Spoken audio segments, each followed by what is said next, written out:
Welcome to taste of Chennai.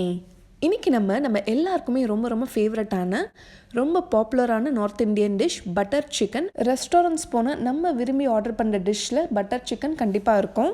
அதை வீட்டிலே ரொம்ப சுலபமாக ரொம்ப டேஸ்டியாக அதே மாதிரி எப்படி செய்கிறதுன்னு பார்க்கலாம். நான் 350 கிராம்ஸ் சிக்கன் எடுத்திருக்கேன். போன் இல்லைனா போன்லெஸ் எது ஒன்றா எடுத்துக்கலாம். அதில் தேவையான அளவு உப்பு சேர்த்துருக்கேன். அதில் 2 டீஸ்பூன் ஜிஞ்சர் கார்லிக் பேஸ்ட் சேர்த்துக்கிறேன். 1 teaspoon Kashmiri red chilli powder சேர்த்துக்கிறேன். அப்புறம் நல்லா திக்கான தயிர் 2 டேபிள் ஸ்பூன் சேர்த்துக்கிறேன். 1 லெமனோட ஜூஸ் சேர்த்துக்கலாம். இப்போது இது நல்லா மிக்ஸ் பண்ணிவிட்டு 1 ஹவருக்கு மேரினேட் பண்ணிக்கோங்க. இப்போது அடுத்த ஸ்டெப் ஒரு பேனில் 2 டேபிள் ஸ்பூன் பட்டர் சேர்த்துக்கோங்க. பட்டர் மெல்ட் ஆனதும் 1 மீடியம் சைஸ் வெங்காயம் கட் பண்ணி வச்சுருக்கேன். இப்போ இதை சேர்த்து நல்லா வதக்கிக்கலாம். ஒரு 10 முந்திரி பருப்பு சேர்த்துக்கிறேன். இப்போது ஜிஞ்சர் கார்லிக் பேஸ்ட் 2 டீஸ்பூன் சேர்த்துக்கிறேன். இதோட பச்சை வாசனை போகிற வரைக்கும் இதை நல்லா ஃப்ரை பண்ணிக்கலாம். இஞ்சி பூண்டோட பச்சை வாசனை போனதும் 3 தக்காளி கட் பண்ணி இதில் சேர்த்துக்கிறேன். தக்காளி நல்லா சாஃப்ட் ஆகிற வரைக்கும் இதை நல்லா வதக்கிக்கலாம்.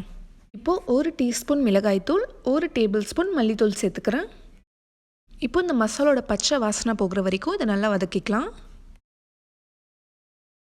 தக்காளி இந்த அளவுக்கு நல்லா கரைஞ்சிருக்கணும். இப்போ இதை சுவிட்ச் ஆஃப் பண்ணிடுங்க. இது ஆறுனதுக்கப்புறம் நல்லா மிக்சியில் போட்டு அரைச்சிக்கலாம். அடுத்த ஸ்டெப் இப்போ நம்ம சிக்கனை ஃப்ரை பண்ணிக்கலாம். தேவையான அளவு ஆயில் ஊற்றிக்கோங்க. இது டீப் ஃப்ரை பண்ண வேண்டிய அவசியம் இல்லை. ஜஸ்ட் இந்த மாதிரி ஷாலோ ஃப்ரை பண்ணால் போதும்.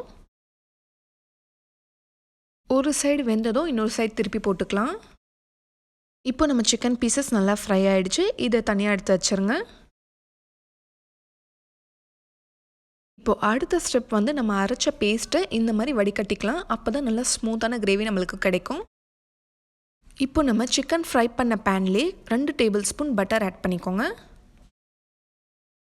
இப்போது பட்டர் நல்லா மெல்ட் ஆனதும் 1 teaspoon Kashmiri red chilli powder சேர்க்குறேன். காஷ்மீரி ரெட் சில்லி பவுடர் சேர்க்குறதால இந்த டிஷ்க்கு நல்ல கலர் வரும். நம்ம ஃபுட் கலர் சேர்க்க வேண்டிய அவசியமே இல்லை. அதுவும் இந்த மாதிரி எண்ணெயில் ஃப்ரை பண்ணும்போது கிரேவி நல்லா கலர்ஃபுல்லாக இருக்கும். இப்போ நம்ம அரைச்சி வச்சு அந்த பேஸ்ட்டை சேர்த்துக்கலாம். இப்போ இதை நல்லா மிக்ஸ் பண்ணிக்கலாம். எவ்வளோ அழகான கலர் வருது பாருங்கள். கிரேவி ரொம்ப திக்காக இருந்துச்சுன்னா கொஞ்சமாக தண்ணி ஊற்றிக்கோங்க.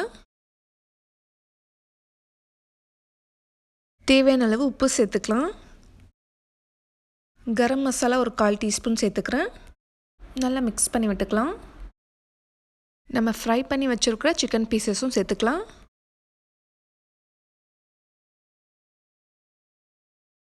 இப்போ இதை நல்லா மிக்ஸ் பண்ணி விட்டுட்டு சிக்கன் இந்த கிரேவியில் ஒரு 10 நிமிஷத்துக்கு நல்லா குக் ஆகட்டும். அப்போ தான் அந்த சிக்கனோட ஃப்ளேவர் இதில் நல்லா இறங்கும். கிரேவி கொஞ்சம் திக்கானதுக்கப்புறம் இப்போது கொஞ்சமாக கஸ்தூரி மேத்தி கையால் இந்த மாதிரி க்ரஷ் பண்ணி சேர்த்துக்கலாம். இதை நல்லா மிக்ஸ் பண்ணி விட்டுருங்க. இந்த கிரேவியில் நம்ம நிறைய தக்காளிலாம் சேர்த்துருக்கிறதால கொஞ்சம் புளிப்பாக இருக்கும். அது பேலன்ஸ் பண்ணுறதுக்காக ஒரு 1/2 டீஸ்பூன் ஹனி இல்லைனா சுகர் சேர்த்துக்கலாம்.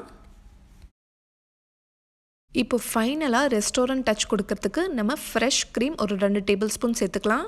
எவ்வளோ சேர்த்தாலும் டேஸ்ட்டாக தான் இருக்கும். இந்த டிஷ்க்கு டேஸ்ட் கொடுக்குறதே இந்த க்ரீம் தான், ஸோ மிஸ் பண்ணாதீங்க. இதெல்லாம் சேர்க்குறதால தான் ரெஸ்டாரண்ட்டில் கிரேவி அவ்வளோ க்ரீமியாக ரிச் டேஸ்ட்டில் இருக்கிறது. இப்போ நம்ம ரொம்ப ரிச் அண்ட் க்ரீமியான பட்டர் சிக்கன் ரெடி ஆகிடுச்சு. நம்ம சர்வ் பண்ணும்போது மேலே கொஞ்சமாக இந்த மாதிரி க்ரீம் ஊற்றி சர்வ் பண்ணிங்கன்னா பார்க்கறதுக்கு ரொம்ப அழகாக இருக்கும். இது கூட பட்டர் நான், ரோட்டீஸ், சப்பாத்தி இருந்தால் செமையாக இருக்கும்.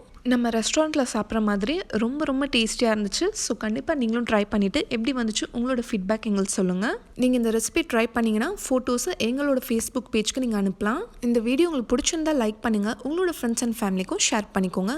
இந்த மாதிரி இன்ட்ரெஸ்டிங் ரெசிபீஸ்க்கு எங்கள் சேனல் டேஸ்ட் ஆஃப் சென்னையை மறக்காமல் சப்ஸ்கிரைப் பண்ணுங்கள். நாளைக்கும் இதே மாதிரி வேறொரு இன்ட்ரெஸ்டிங்கான ரெசிபியில் சந்திக்கிறேன். தேங்க்யூ ஸோ மச் ஃபார் வாட்சிங்.